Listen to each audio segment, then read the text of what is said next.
किसी एक मुल्ज़म से खुसूसी सलूक नहीं हो सकता।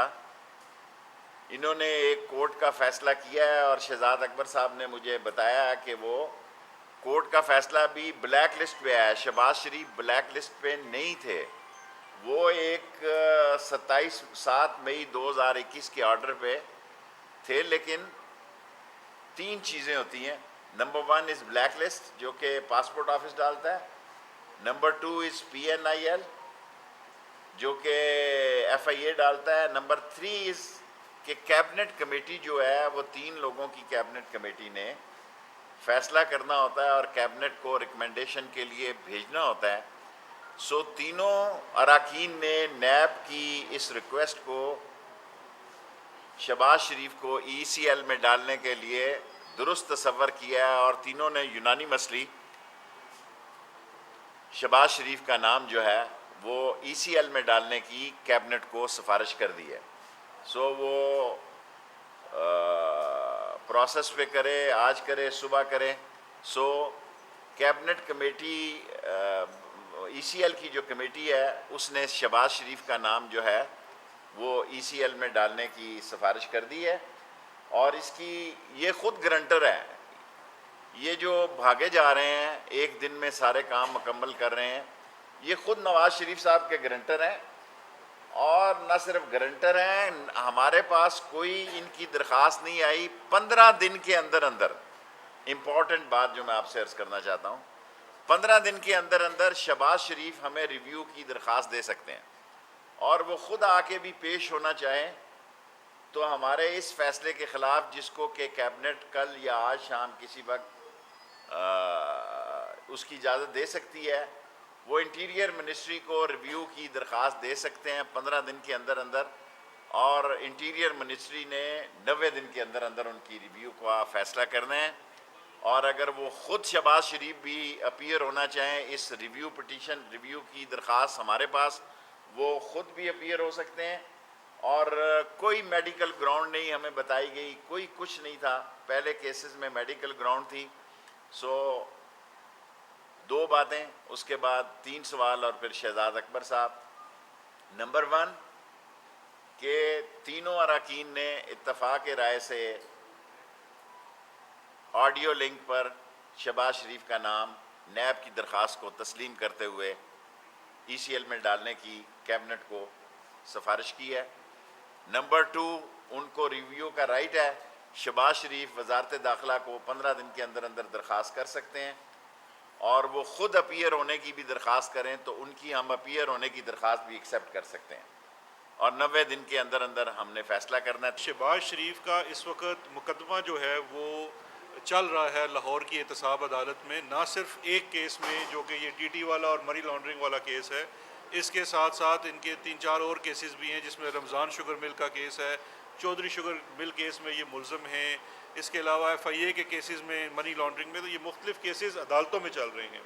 अब अगर शहबाज शरीफ को इस वक्त जाने दिया जाता या जले जाते तो वो तमाम केसेस जो हैं वो अल्तवा का शिकार हो जाते और बाकी जो इसके अंदर को एक्यूज़ हैं उनकी भी हक तलाफ़ी होती। एक माजी का केस है जो अनरिजॉल्व्ड केस है, जो केस हल नहीं हुआ, वो हुदैबिया पेपर मिल का केस है।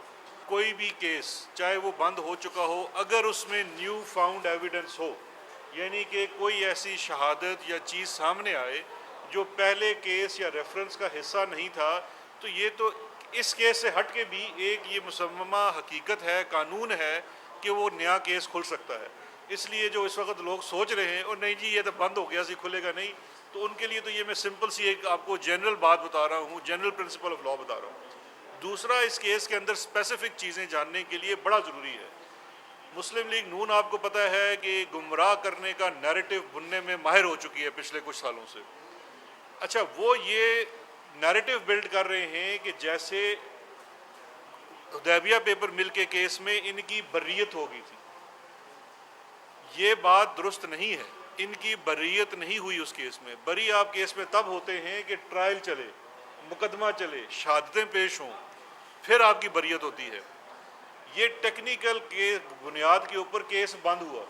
टेक्निकल बुनियाद पे केस ऐसे बंद हुआ कि जिस तरह भी भागने की कोशिश कर रहे थे, इस तरह माजी में भी जब ये हुदैबिया पेपर मिल्स जो कि पाकिस्तान में मनी लॉन्ड्रिंग के केसेस की वो कहते हैं ना मदर ऑफ ऑल केसेस है, वो वाला केस है ये।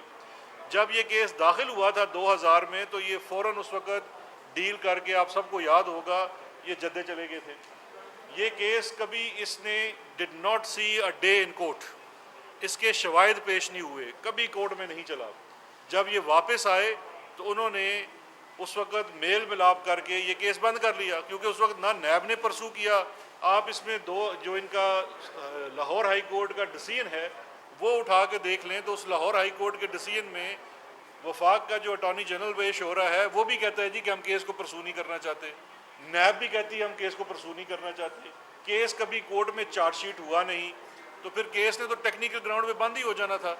फिर इस चीज़ की भी जहाँ पे अपील करनी चाहिए थी जिस अदारे को, उसने विद इन टाइम अपील नहीं की, और बाद में जब कुछ सालों बाद अपील की तो सुप्रीम कोर्ट ने ऑब्वियसली यही कहना था कि भाई टाइम बार हो गई है। तो इन चीज़ों की वजह से ये केस बंद हुआ था, फैक्चुअली ये केस ख़त्म नहीं हुआ। अब ये तमाम चीज़ें जो हैं, हमारी जो लीगल टीम है और इसमें हमने कंसल्ट किया, अटॉर्नी जनरल को भी कंसल्ट किया, प्राइवेट काउंसल्स भी हैं, हमारा ये समझना है और ये मानना है कि टेक्निकल बुनियाद के ऊपर ये बंद हुआ हुआ केस, इसके अंदर जो शवाहिद हैं, क्योंकि देखिए दो चीज़ें हैं, एक तो चीज़ है कि जुर्म हुआ, काजी फैमिली के नाम के ऊपर मनी लॉन्ड्रिंग हुई और बहुत ज़्यादा बड़ी मनी लॉन्ड्रिंग हुई, और उसके नतीजे में शरीफ का एक एम्पायर खड़ा किया गया उस मनी लॉन्ड्रिंग के नतीजे में। जिस तरह अभी हालिया वक्त में टीटियों के वजह से एक नया एम्पायर खड़ा किया और दूध और कुकड़ी और मुर्गी पता नहीं क्या क्या शुरू किया। जो 90 की दहाई में शरीफ एम्पायर ने तरक्की की, 2 दहाइयों में शरीफ एम्पायर ने तरक्की की। एक था 90 की दहाई जिसके पीछे काजी फैमिली की दुहाई है, उन बेचारों को लूट लिया, उनको पता नहीं था। और एक ये सन 2000 के बाद की तरक्की है शरीफ ख़ानदान की, जिसमें दूध की नहरें बहा दी उन्होंने और साथ ही मुर्गी का काम किया, फीड का काम किया। उसके पीछे भी वो बेचारा मंजूर पापड़ वाला और महबूब हाकर, ये लोग थे, दोनों का वो है। तो जब ये मुकदमों का फ़ैसला होने जा रहा है तो इंशाल्लाह उन मुकदमों का भी फ़ैसला होना चाहिए, क्योंकि वो जो शवाहिद जो इन ख़ानदान के समधी हैं इसहाक डार साहब, उन्होंने 164 का स्टेटमेंट दिया हुआ है। आप उसको रिट्रैक्ट नहीं कर सकते जी कि मुझे आपने दोस्त धांधली से कराया था, वो आप एक जुडिशल ऑफिसर के सामने देते हैं, वो आपने नैब या एहतसाब ब्यूरो के सामने तो नहीं दिया था। तो ये तमाम हकाइक जो हैं, शवाहिद अपनी जगह मौजूद हैं।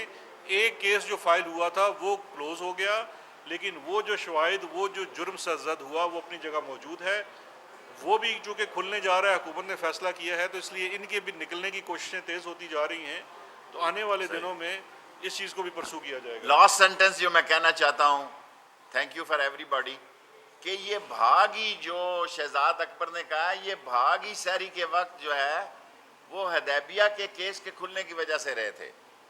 ये भागने की बुनियादी वजह इनकी ये थी कि ये हदैबिया केस से खौफजदा थे, और आज जो है कैबिनेट कमेटी ने इनका नाम नैब की दरख्वास्त में ECL में डालने के लिए कैबिनेट को भेज दिया है, और ये 15 दिन के अंदर अंदर शहबाज शरीफ रिव्यू की दरख्वास्त वजारत दाखिला को दे सकते हैं।